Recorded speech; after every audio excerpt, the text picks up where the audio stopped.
पवित्रः पवित्रो वा सर्वाविस्तां गतो युक्त्वा स्मृत् पुण्डरीकाक्षं सेवायाभयन्त्रः शुचि पुण्डरीकाक्ष पुनातु माम्।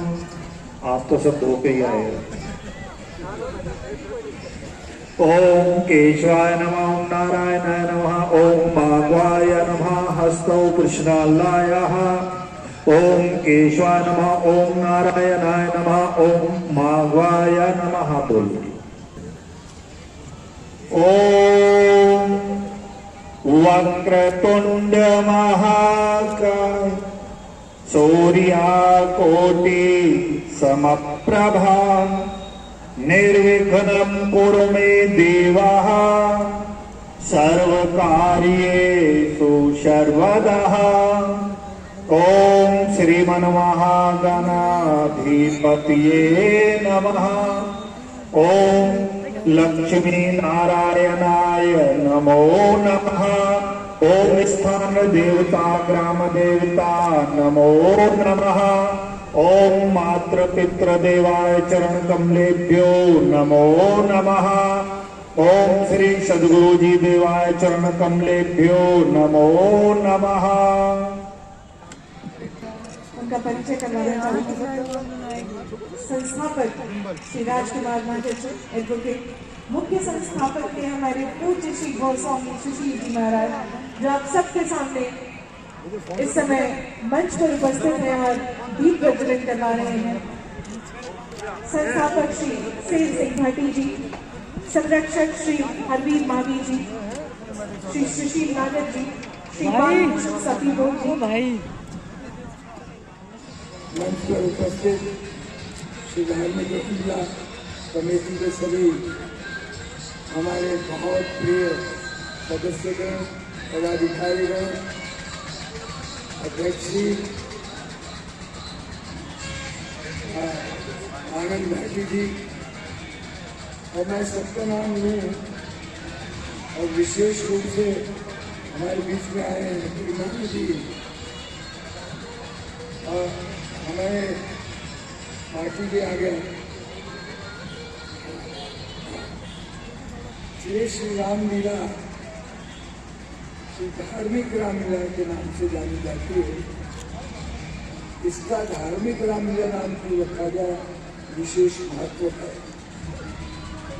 आपने इस लीला में देखा होगा भजन, संगीत, संवाद और अद्भुत दृश्यों से एक नई पीढ़ी को नई दिशा देने का मार्ग यहाँ श्री धार्मिक रामलीला कमेटी ने इतने बड़े रामलीला मैदान में, जो हमारे आदरणीय श्री योगी जी के, मुख्यमंत्री जी के कारण ये प्राप्त हुआ। और ये बाउंड्री और शने शने ये बहुत बड़ा पीछे तक मैदान जो मिलने जा रहा है, ये आपका सौभाग्य है कि हमारा नेतृत्व, हमारा अथक प्रयास रंग ला रहा है और इस ग्रेटर नोएडा की पवित्र भूमि से श्री राम चरित्र, रामलीला का पूरे विश्व में परिचय होने जा रहा है। माननीय सुरेंद्र सिंह जब 12 तारीख को मुझे योगी जी के पास ले गए, दूसरे योगी जी की बात कर रहा हूँ, अलवर में कार्यक्रम था, मुझे लेने के लिए आए थे। योगी जी ने स्वयं अपना योगी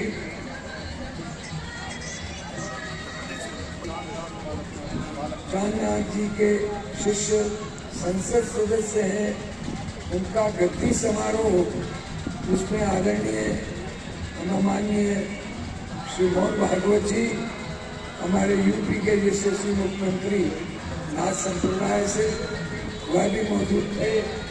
और राष्ट्र के चिदानंद जी से लेकर रामदेव जी से लेकर सारे ही धर्म जो वहाँ थे, और ये मुझे लेने नहीं आए थे। विशेष आग्रह किया था मैं, आप लोग रामलीला के समय में कहीं जाता नहीं, और वहाँ जो बिरयानी साहब ने, क्योंकि सिक्योरिटी बहुत टाइट थी, कोई ऊपर नहीं जा सकता था, क्योंकि देश के शीर्ष नेता जो हिंदुत्व के कार्य में लगे हैं वह सारे के सारे एक मंच पर पहली बार इतनी बड़ी संख्या में इकट्ठे हुए थे। आज उनका अचानक मुझे भी आधा घंटा पहले आया कि योगी जी ने आपका आभार प्रकट करने के लिए मुझे भेजा है, और मैंने कहा आभार तो हम लेंगे जब योगी जी, हालांकि उनको चुनाव भी लड़ना है, उनको पार्लियामेंट के मेंबर जो हैं, मगर उनको भावी मुख्यमंत्री के रूप में राजस्थान के प्रोजेक्ट किया जा रहा है, इसलिए उनको असेंबली का भी चुनाव लड़ाया जा रहा है। तो उन्होंने ये कहा कि मैं प्रयास तो करूँगा, मगर क्या है कि मेरी व्यस्तता देखिए, चुनाव का माहौल होता है, इसलिए उन्होंने फिर फूल अपना प्रसाद, अपना प्यार और मोहब्बत आपके माध्यम से कमेटी की तरफ से आपका दिल से धन्यवाद करता हूँ। स्वामी जी आपका भी मैं धन्यवाद करता हूँ। सन 2010 से हमें आपका आशीर्वाद मिल रहा है, पहले अल्पतू में और अब ये माननीय सीएम साहब योगी जी के आशीर्वाद से ये रामला मैदान इस कमेटी को मिला है। इसमें आपका आशीर्वाद भी बहुत शामिल है।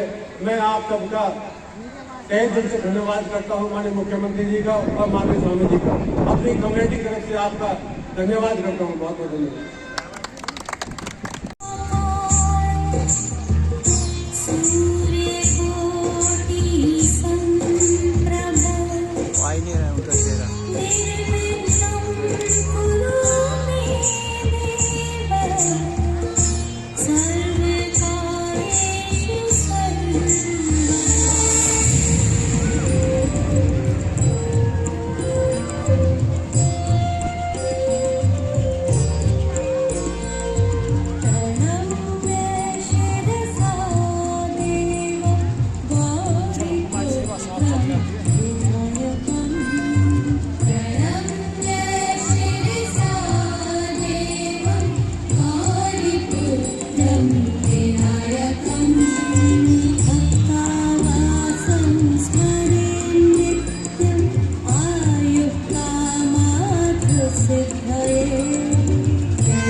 सुनो, वेद शास्त्रों ने श्री हरि के सुंदर, विस्तृत और निर्मल चरित्रों का वर्णन किया।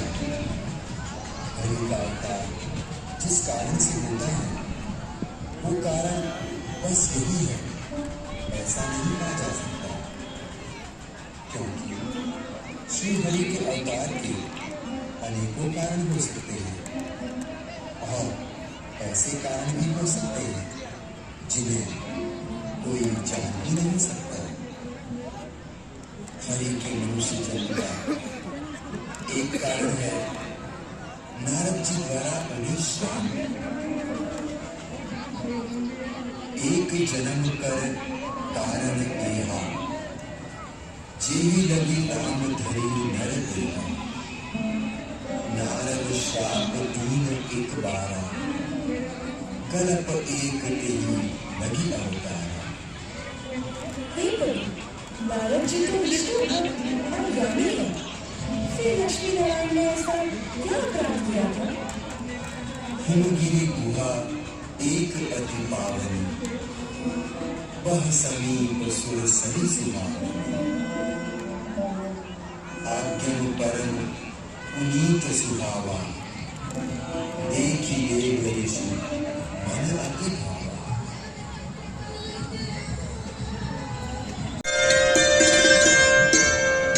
ओहो, हिमालय की गुफा का दृश्य आज नित्य से नया शोभायमान हो रहा है। वन के पक्षियों की सुरीली ध्वनि में प्रभु आपकी रचना का बखान हो रहा है। नारायण नारायण नारायण।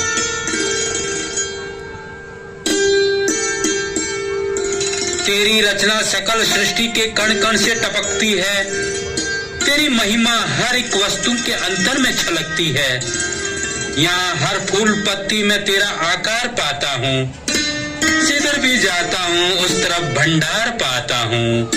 नारायण नारायण नारायण।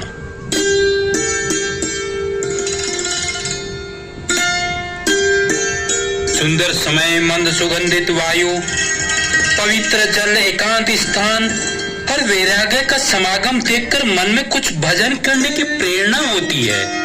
नारायण नारायण। बुद्धि में ऐसे अवसर से लाभ उठाने का उत्साह पैदा होता है। नेत्र लक्ष्मीपति की याद में बंद होने के लिए व्याकुल हो रहे हैं। उमड़ता जा रहा है ध्यान का उत्साह हृदय में। बहा है प्रेम की गंगा का एक प्रवाह हृदय में। पवन के वेग से परमात्मा की याद आती है। ध्वनि जलधार की कानों में उसका गीत गाती है। नारायण नारायण।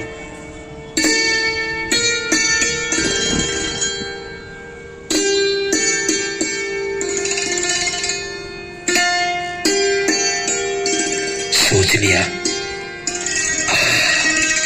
अपनी आत्मा के लिए सुलभ मार्ग सोच लिया। कुछ समय ज्ञान ध्यान में बिताकर फिर भूमि का चक्कर लगाऊंगा और भोली भटकी आत्माओं को मार्ग बताऊंगा। नारायण नारायण नारायण। हजारों पाप की जिसकी दया से पार होते हैं, हजारों के लिए जिसके खुले भंडार होते हैं, हजारों नाम से जिसके परम सुरधाम होते हैं, उसी के नाम का अब बैठकर ध्यान लगाते हैं। नारायण नारायण नारायण।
तो किसी को आराम से नहीं बैठने देती।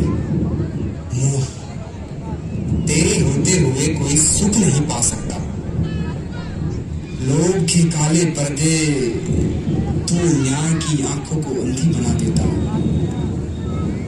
स्वार्थ की विचित्र माया, तू दयालु हृदय को भी कठोर बना देती है।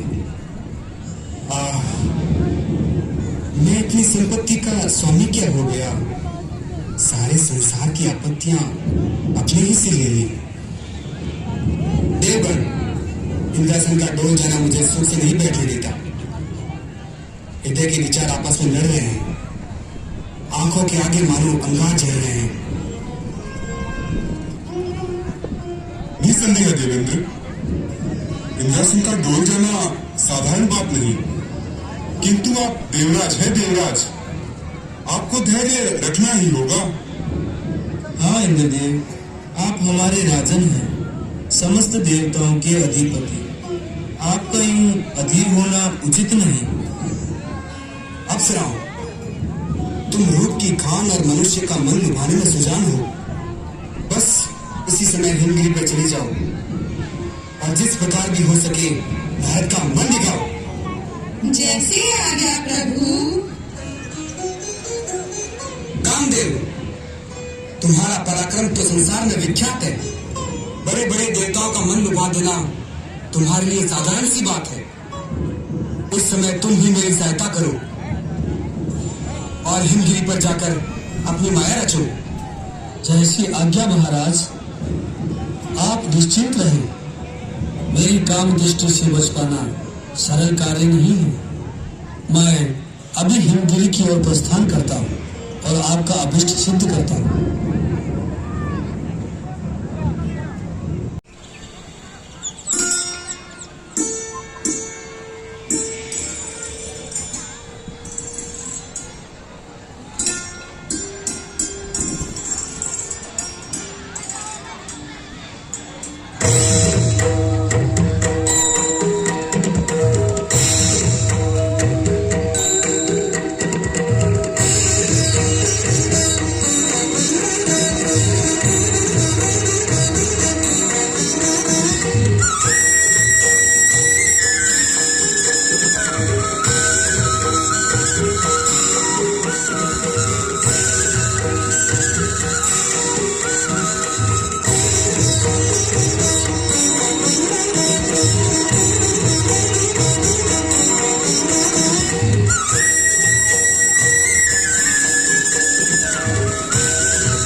सहज ही भंग कर दिया, तो फिर क्या हम देवर्षि की तपस्या में विघ्न नहीं डाल सकते?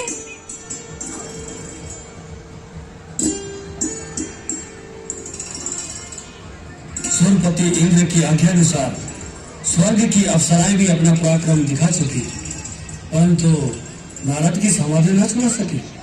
अब मैं भी अपनी शक्ति को आजमाता हूँ और युक्ति की कमान पर काल का बाण चढ़ाता हूँ।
कराता हूँ देवर्षि को स्वर्ग के वैभव का दर्शन, हिमालय की गुफा में देवों की माया का दर्शन दिखाता हूँ अभी करके ये निर्जन स्थल अति सुंदर। पवन स्वरूपित ऋतु चंचल खिल रहे पुष्प अति सुंदर।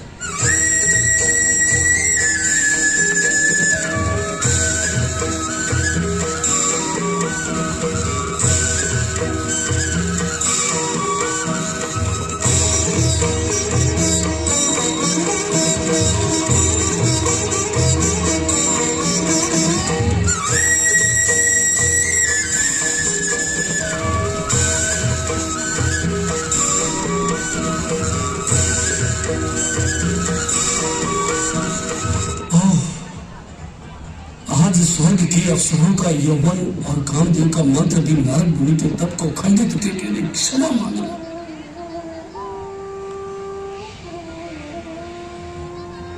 क्षमा क्षमा ब्रह्मर्षि क्षमा। ये अभिमन्यु कामदेव अपनी शक्ति पर फूला फिरता था, अहंकारवश आपका पराक्रम में फूला फिरता था। न समझा मोह मेरे अपने, निरादर किसका होता है। मेरा अभिमान मेरे मार्ग में ही शूल होता है। हुआ है आज तक मस्तक सदा अभिमान का नीचा, बिताना पड़ता है जीवन सदा अपमान का नीचा।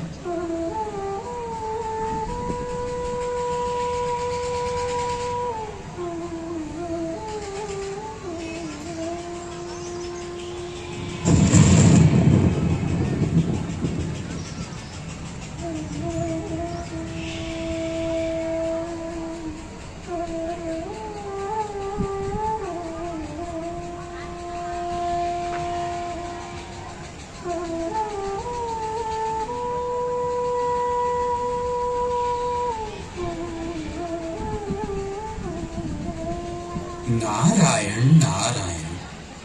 कामदेव, कहो क्या बात है?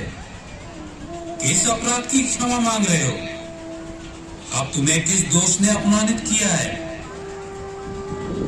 भगवान, आपकी घोर तपस्या देखकर सुरपति इंद्र भयभीत हो गए और इंद्रासन जाने की चिंता से अधीर हो।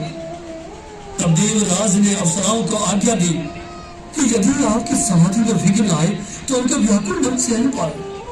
हे नाथ, स्वामी की हत्या पाकर अप्सराओं सहित मैं भी हिमग्रही पड़ा और हर प्रकार से अपनी शक्ति को आजमाया, परंतु आपको अपने ध्यान में अटल पाया।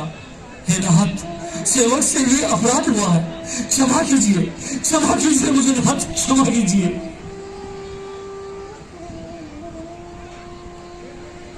नारायण नारायण। हे कामदेव, ऋषि लोग क्रोध नहीं किया करते और सांसारिक पदार्थों पर मन नहीं दिया करते। तुमने जो कुछ किया इसमें तुम्हारा कोई दोष नहीं। नारायण नारायण नारायण। मैं जानता हूं कि इंद्र को अपने इंद्रासन का बड़ा मोह है। वो त्यागी पुरुषों पर भी संदेह कर बैठता है, परंतु हम उस पर भी क्रोधित नहीं हैं। तुम निर्भय होकर जाओ और इंद्र के मन को शांति दो।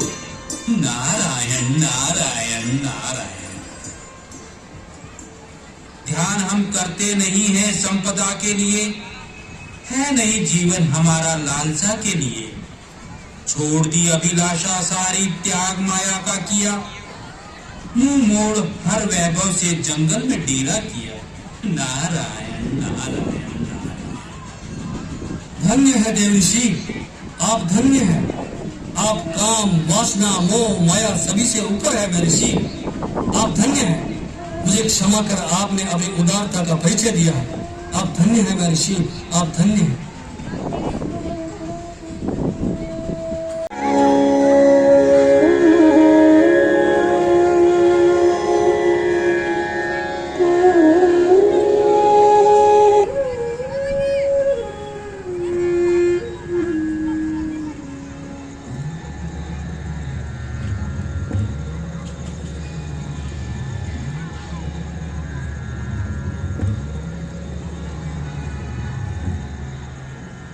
पिताजी के चरणों में प्रणाम। नारायण। नारद जी, आइए, पधारिए। कुशल तो है? आज कैसे आगमन हुआ? हे सृष्टि रचयिता, आज तो भाग्य की रेखा बड़ी ही अनुकूल हो पाई है। आपके आशीर्वाद ने मुझे एक महान संग्राम में विजय दिलाई है। नारायण नारायण नारायण। ओह, बड़ा आनंददायक संवाद है। कहिए कहिए, क्या समाचार है? नारायण, पहले मुझे आशीर्वाद दीजिए और मेरा वृतांत तो सुन लीजिए। नारायण नारायण। हाँ, कहो, निसंकोच कहो। नारायण, वो है ना इंद्र का दास कामदेव, जिसने सारे संसार को नाच नचा रखा है, प्रत्येक को अपना दास बना रखा है। आज उसी की अशुभ घड़ी आई और उसने मेरे द्वारा भारी हार पाई। नारायण नारायण नारायण। ये कैसे हुआ नारद जी? नारायण नारायण नारायण। हिमालय पर्वत पर मैं समाधि लगाए हुए बैठा था कि इंद्र के भेजे हुए कामदेव और कई अप्सराएं आई और उन्होंने मेरा तप खंडित करने के लिए अनेक लीलाएं रचाई। नारायण नारायण। परंतु अपनी शक्ति को निस्तेज पाया। नारायण। और अंत में क्षमा मांगकर ही अपना पीछा छुड़ाया। नारायण। इस प्रकार मैंने कामदेव को जीत लिया। हाँ, नारायण नारायण। मैंने कामदेव को जीत लिया। नारायण नारायण नारायण। बात तो बड़े आनंद की है। निसंदेह आपने बड़ा पराक्रम दर्शाया है, जो ऐसे अभिमानी को नीचा दिखाया है। परंतु एक बात मेरी भी ध्यान में रखना कि ये वृतांत विष्णु भगवान को न सुनाना। आपका हित इसी में है। सुझाव के लिए धन्यवाद पिताश्री। आज्ञा चाहता हूँ। नारायण नारायण नारायण। का सौभाग्य मुझे ही प्राप्त हो। नारायण।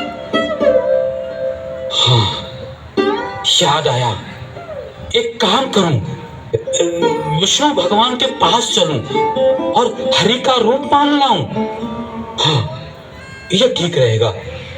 परंतु जाने आने में विलंब होगा और कार्य की पूर्ति में विघ्न भी पड़ेगा। नारायण। अरे भगवान तो सर्वव्यापी है। ध्यान द्वारा यही याद करूं तो स्वयं प्रकट हो जाएंगे। नारायण। ये ठीक रहेगा। हे कृपालु भगवान, हे कृपा सिंधु जगदीश, हे दीनों की रक्षा करने वाले स्वामी, मेरी रक्षा करो, मेरी रक्षा करो। मेरे मन की इच्छा को पूरी करो। नारायण। मेरे मन की इच्छा को पूरी करो। मैं आपको नमस्कार करता हूँ। अब केवल आपका ही सहारा है भगवान। हाँ, आपका ही सहारा है। कोई संसार में निर्बल उबारण हो नहीं सकता। मेरा संकट तुम्हारे बिन निवारण नहीं हो सकता। नारायण नारायण नारायण।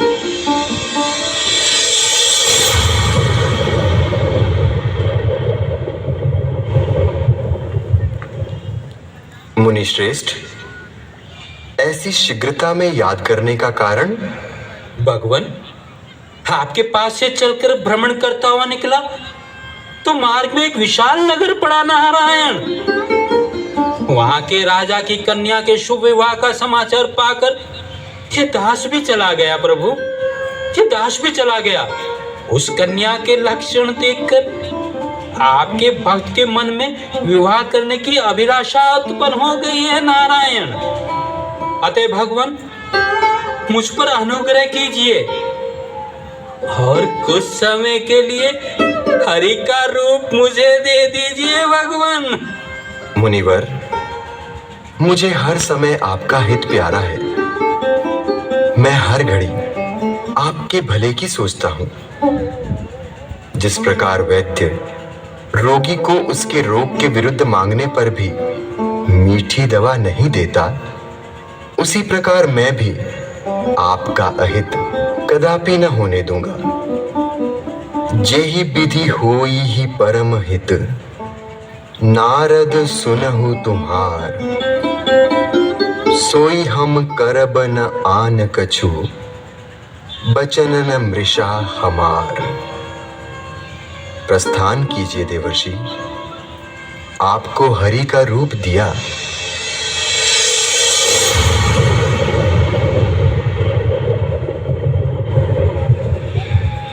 भी आ गए और संकट भी मिट गया। नारायण नारायण। अब स्वयंवर में जाकर हरि का रूप दिखलाकर कन्या को मोहित करूंगा नारायण। और वो विश्वमोहिनी मेरा वरण कर लेगी।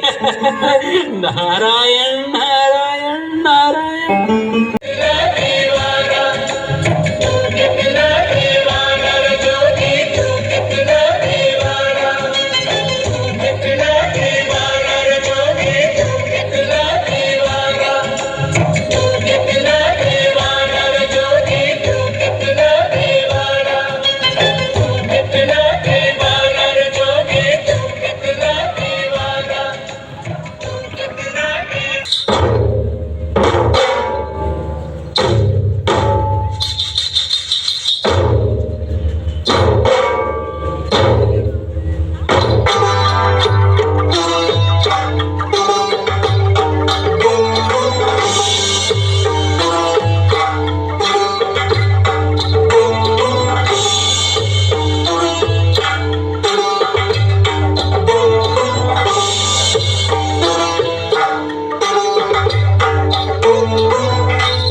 महाराज की जय हो।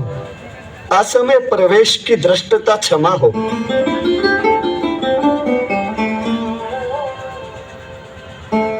मंत्री जी, अब विश्वमोहिनी युवती हो गई है, इसके लिए वर की खोज करनी चाहिए।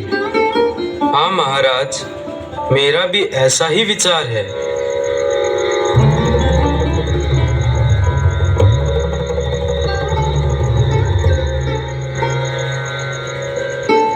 मुनिवर प्रणाम। आइए, पधारिए। आपने अपने दर्शन देकर बड़ी कृपा की। आनंद में रहो, राज्य में कुशल हो नारायण। महाराज, मेरी कन्या विश्वमोहिनी विवाह योग्य हो गई है। कृपा करके बताइए कि इसे कैसा वर मिलेगा। अति उत्तम नारायण। आप कन्या को बुलवाइए और उसका हाथ मुझे दिखलाइए नारायण। जैसी आज्ञा महाराज। द्वारपाल, तुम अभी जाकर विश्वमोहिनी को बुला लाओ।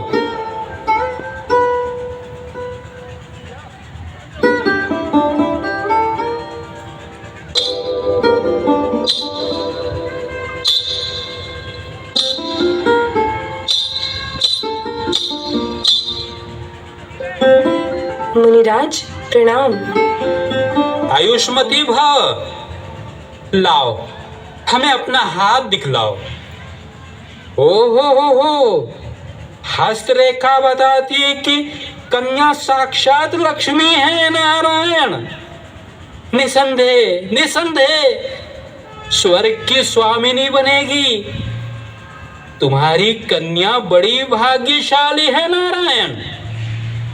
तुम इसका स्वयंवर रचाओ और देश देशांतर के राजाओं को बुलाओ।